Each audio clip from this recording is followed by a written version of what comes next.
Hi friends, instant sambar ఎలా చేయాలో చూపిస్తాను. చాలా ఈజీ, కాకపోతే ఒక చిన్న ప్రాసెస్ ఉంటుంది. దీనికోసం ముందుగా టమాటాలని కొంచెం చింతపండుని వేడి నీళ్ళలో వేసి పక్కన పెట్టుకోవాలి. ఈలోగా అది మెత్తగా అవుతుంది కదా.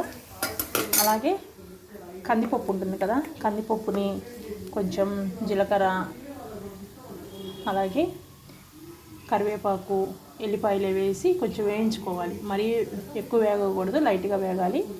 ఇలా వేగిన దాన్ని ఇలా కందిపప్పుని పొడి చేసుకొని పెట్టుకోవాలి. ఇన్స్టెంట్ సాంబార్ పొడి అనమాట. ఇదిగా మనం ప్రత్యేకించి బయట కందిపప్పుని ఉడికించాల్సిన అవసరం లేదు. ఇన్స్టెంట్గా అప్పటికప్పుడు తయారు చేసుకోవాలంటే ఇలాంటి పొడి తయారు చేసుకొని పెట్టుకుంటే మనకి పని చాలా ఈజీ అవుతుంది. ఇంకా ఈ పొడిని ఒక 2-3 స్పూన్లు తీసుకోవాలి. మనం పెట్టే సాంబార్ క్వాంటిటీని బట్టి.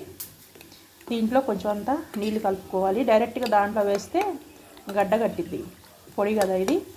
సో ముందుగా ఒక 2-3 స్పూన్లు కందిపప్పు పొడిని, ఇక్కడైతే పొటాటో ఫ్రై ఉడుకుతుంది, ఉడకటం కాదు, వేగటం. దీంట్లో కరివేపాకు వేసాం కదా, అందుకే పచ్చగా ఉంది. ఇప్పుడు ఈ మిశ్రమాన్ని మనం ఉడుకుతున్న ఇన్స్టెంట్ సాంబార్ ఉంది కదా, దాంట్లో కలుపుకోవాలి. డైరెక్ట్గా మాత్రం వేయకూడదు. డైరెక్ట్గా వేస్తే గడ్డగట్టిద్ది, పెద్ద ప్రాబ్లం అయింది మనకి. సో ఈ పొడిని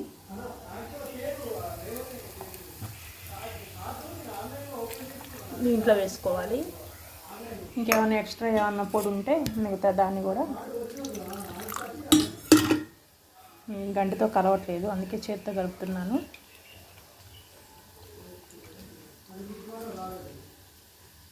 ఇదంతా కూడా మిక్స్ చేసుకోవాలి.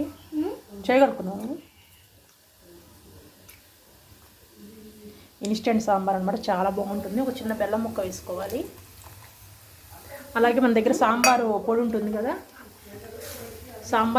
కదా, మన దగ్గర ఆ సాంబార్ పొడి వేసుకుంటే ఇంకా బాగుంటుంది టేస్ట్.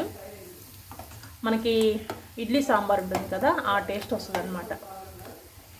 కాకపోతే కూరగాయ ముక్కలు ఏమీ వేయలేదు, జస్ట్ సింపుల్గా సాంబారు. దీని ఇడ్లీలోకి, చపాతీలోకి, దోశలోకి కూడా వాడుకోవచ్చు, బాగుంటుంది. ఇంక ఇది కొంచెం చిక్కపడాలి.